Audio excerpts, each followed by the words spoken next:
Aasta tegu 2021. Nominendid on Saaremaa gümnaasium, tellija Riigi Kinnisvara Aktsiaselts, arhitekt Karisma arhitektid, projekteerimine ja ehituse peatöövõtt Nordecon AS.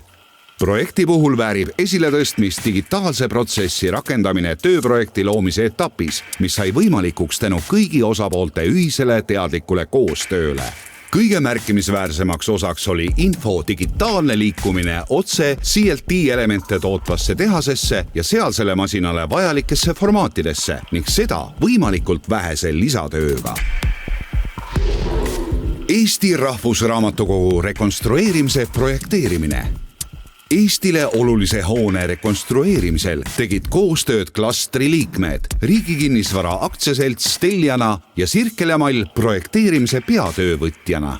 Projekti panustasid veel TalTech, Geodesia 24, Arukhääd ja loomulikult Tallinna linn.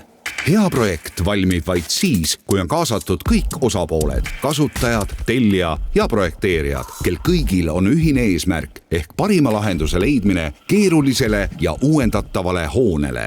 Uueneva Rahvusraamatukogu välisterassid ja sisearhitektuursed funktsionaalsed muudatused võimaldavad ehitusjärgselt avada hoone linnaruumi osana ja tõsta seeläbi kogu ümbritseva elukeskkonna kvaliteeti.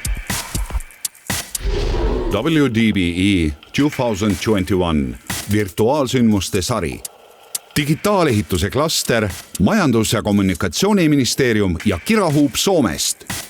Eestlaste, soomlaste ning sel aastal ka taanlaste koostöös läbi viidud sündmuste sari kandis nime WDBE ehk The World of Digital Built Environment 2021 ja oleks vabalt võinud kanda ka nime Digipõhjala 2.0. WDBE 2021 on võimaldanud arendada rahvusvahelist koostööd ning aidanud luua uusi ärisuhteid. Selle raames on saanud kuulata maailma tippspetsialiste ning hankida uusi teadmisi digiehituse uute trendide kohta.